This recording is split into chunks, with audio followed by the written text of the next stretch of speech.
Cast iron case గెలిచే తీరాలి. Government మారితే వాళ్ళు పాస్ చేసిన జీవోని ఆర్బిటర్గా వీళ్ళు క్యాన్సిల్ చేస్తారా? తప్పు. ఏ కోర్టులోనూ చెల్లదు. రేపు పొద్దున్న కోర్టుకు పోయి ఓ రిట్టు పడేసి ఆ స్టే ఆర్డర్ని వికెట్ చేయిస్తా, లేదా స్టే ఆర్డర్ తీసుకుందాం. ఇది నా 25 ఏళ్ల ఆశయం, 20 ఏళ్ల శ్రమ. నేను సంపాదించిందంతా ఇందులో పెట్టాను. ఉన్న ఇల్లు ఉన్న ఆస్తి అంతా తాకట్టు పెట్టాను. దీన్ని ఎలాగైనా మీరే కాపాడాలి. దిగులు పడకండి. అన్ని ఫైల్స్ మీద సంతకాలు పెట్టించి అప్రూవ్ అయిన తర్వాతే కదా స్టార్ట్ చేశారు. నేను చూసుకుంటాను. సుందరం సార్, ఫీల్ సంగతి తర్వాత చూసుకుందాం. కొంచెం అడ్వాన్స్ ఇచ్చాను. ఎంత సార్? 20 lakhs. 20 లక్షల? 200 కోట్ల ప్రాజెక్ట్ కాపాడబోతున్నానుగా. బ్యాంకులోనూ డబ్బు లేదు. ఓవర్ డ్రాఫ్ట్ లిమిట్ కూడా దాటేశాను.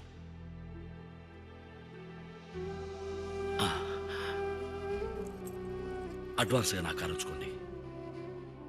ఏంటండి ఇది ఇరకాటంలో పెట్టారే? అయ్యయ్యో, మీరేం ఫీల్ అవ్వకండి. నేనేమన్నా పుట్టేటప్పుడు కారులో పుట్టానా? చిన్న వయసులో చెప్పులు లేకుండా నడిచాను, బస్సుల్లో ప్రయాణించాను. మీరు ఈ కేసు గెలిపించండి, అచ్చాలు తీసుకోండి. శివాజీ, నువ్వెంతో ఆశపడి కొనుక్కున్న కారు ఇది. సార్ కావాలంటే నేను డ్రాప్ చేస్తా. వద్దండి, కూల్. నాకు నడక అలవాటే. పద.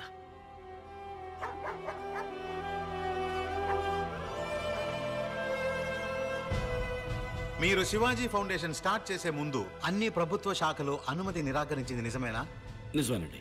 16 శాఖలకి చెందిన గవర్నమెంట్ ఆఫీసర్లకి 4 కోట్ల రూపాయలు లంచం ఇచ్చింది నిజమేనా? అబ్జెక్షన్. లంచం తీసుకోవడానికే అనుమతి నిరాకరించారు. మధ్యలో మాట్లాడకండి, మీ వాదన పూర్తి అయిపోయింది. 4 కోట్ల రూపాయలు లంచం ఇచ్చింది నిజమా కాదా? నిజమే, కానీ మినిస్టర్ ఆనందరావు అనుమతి నిరాకరించింది నిజమేనా? నిజమేనండి. వారికి 50 కోట్లు లంచం ఇచ్చింది నిజమేనా? ఇచ్చాను. That's all, దేశానికి Your Honor. మంచి జరుగుతుందన్న ఉద్దేశంతో. I was cornered, I was helpless. అప్పీల్దారుడు ఒప్పుకున్నట్టుగా శివాజీ ఫౌండేషన్ నిర్మాణానికి కావలసిన అనుమతి కోసం వేరు ప్రభుత్వ శాఖాధికారులకు లంచాలను ఇచ్చి అనేక ఇతరమైన కోరికలను తీర్చి అనుమతిని పొందినట్టుగా ప్రభుత్వం తరపున నిస్సందేహంగా నిరూపించబడింది. కనుక శివాజీ గారి యూనివర్సిటీ కట్టడాన్ని రద్దు చేయడం చట్ట ప్రకారం న్యాయమే. ఇంతవరకు కట్టిన భవన సముదాయాన్ని కూల్చివేయడానికి ఆజ్ఞాపించవలసిందిగా ఈ ప్రభుత్వాన్ని కోర్టు ఆదేశిస్తోంది. అందుకు గాను ఏ విధమైన నష్టపరిహారాన్ని ఈ ప్రభుత్వం చెల్లించనవసరం లేదు.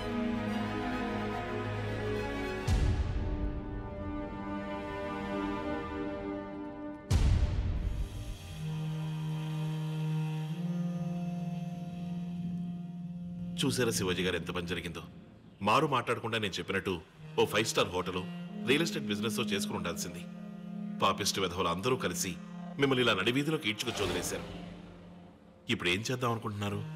మోట్లో మోస్తారా, లేక పాలుగాని పితుకుతారా, లేదా ఆటో నడుపుతారా? పోనీ నేను ఆర్టీసీలో రికమెండ్ చేసి మీకు కండక్టర్ పని ఇప్పిస్తాను, చేస్తారా? ఓ, దానికి పూర్వానుభవం కావాలి. కూర్చున్న చోట ఒళ్ళలవ్వకుండా నొప్పి లేకుండా చేసే పనుంది, చేస్తారా? మన జాతీయ వృత్తి. అయ్యో, అన్ని 500, 1000 రూపాయల నోట్లే. చిల్లరుందా వేణు? ఇవ్వు.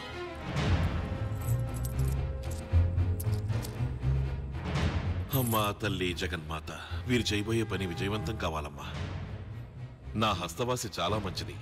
మొదటి పోనీ నేనే చేస్తాను.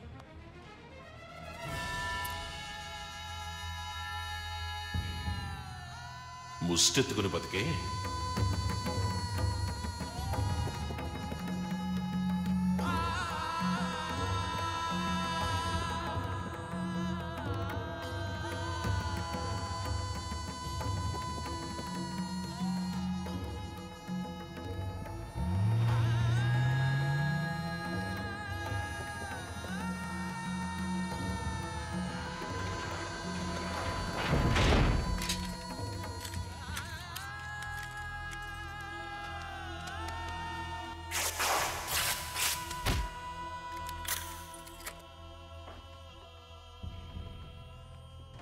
ఎక్స్క్యూజ్ మీ సార్, ఈ ఇల్లు, మిగతా ప్రాపర్టీస్, ఇక్కడున్న వస్తువులు అన్నిటికీ వెల కట్టినా కూడా మీరు తీసుకున్న అప్పుకి సరిపోదు సార్.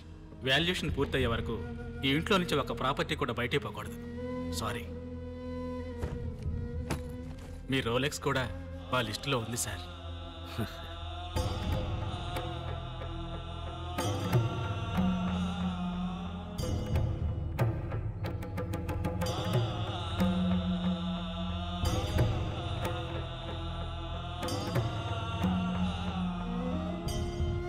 సారీ నాన్న, సారీ అమ్మా.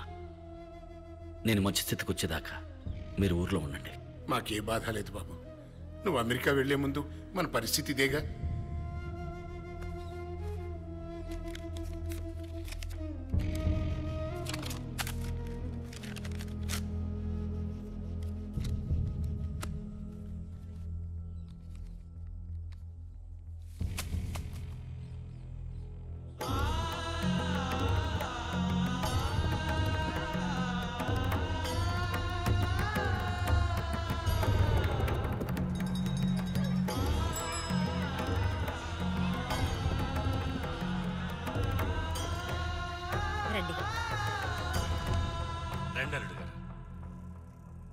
ఇప్పుడు నా పరిస్థితి కొంచెం బాగాలేదు.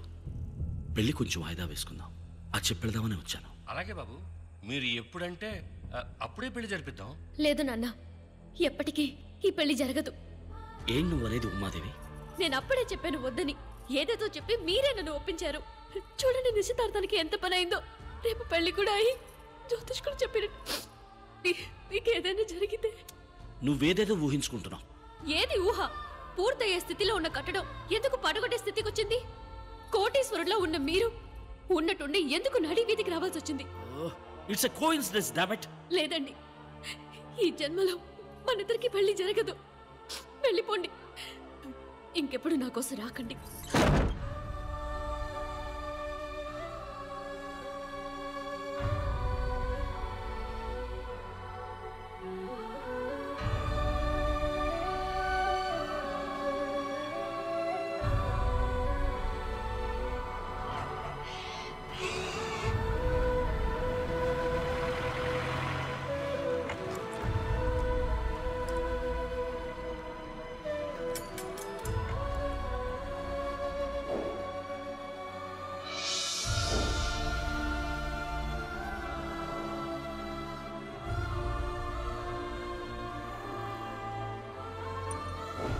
ముష్టెత్తుకుని బతికే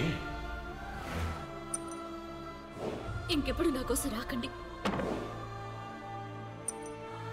ఎంత 5 స్టార్ హోటల్లో తిన్నా గానీ తోపుడు బండిలో టిఫిన్ టేస్టే వేరు. తిన్.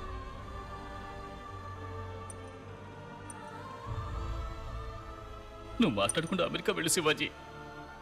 లేదు, ఇదే నా ఊరు. ఈ ఊరు వదిలి ఎక్కడికి వెళ్ళమంటావు? అనుకున్న మంచి చేయకుండా వదిలిపెట్టను. ఎలా శివాజీ? ఈ ₹1 చెప్తుంది. బొమ్మ పడితే సింహపు దారి, బొరుసు పడితే పూలదారి. నా దారి దైవ నిర్ణయమో యాదృచ్ఛికమో ఇది నిర్ణయిస్తుంది.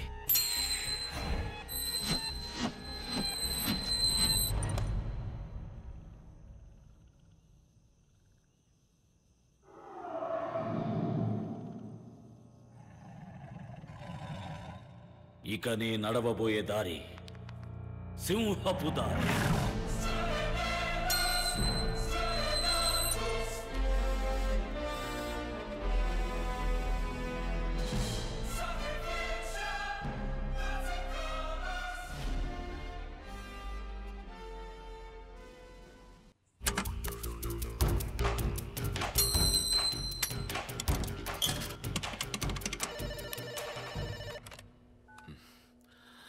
ఎవరు సార్, రేపొద్దున మీ ఇంట్లో పెళ్లి ఫిక్స్ చేశారు. ఏంటి పెళ్ళా? మా డిపార్ట్మెంట్ భాషలో రైట్ సార్. వెంటనే మీ అకౌంట్ 2 డాక్యుమెంట్స్ అన్నింటినీ సేఫ్టీ చేసుకోండి. ఏంటి వాగుతున్నావు? సార్, విషయం confirm, top secret. MP Delhi అని ఎవరిని ట్రై చేయకండి. మీ 112 ఫోన్లనే ట్యాప్ చేస్తున్నారు.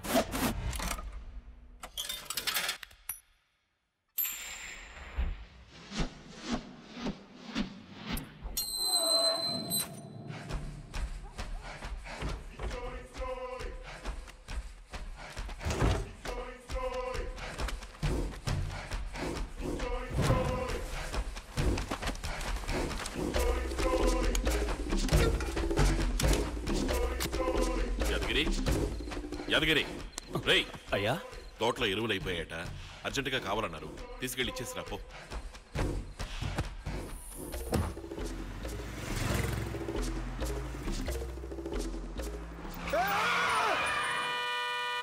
ఏంది రోడ్డు కడగా నుంచి బండి ఆపారు? కారు ఎడిపోతుందండి. విజయవాడ సైడు మేము దారిలో దిగుతాం.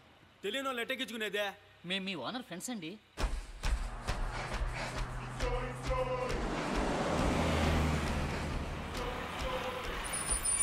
బండి లోపలికి వెళ్ళొద్దే, ఈడే దిగండి.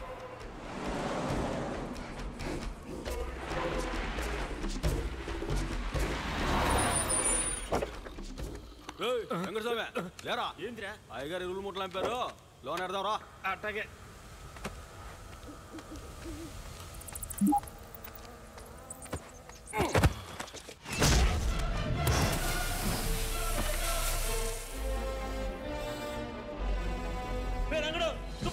తొందరగా రండి రా, బయట వాళ్ళు ఎవరో చొరపడ్డారు, తొందరగా రండి.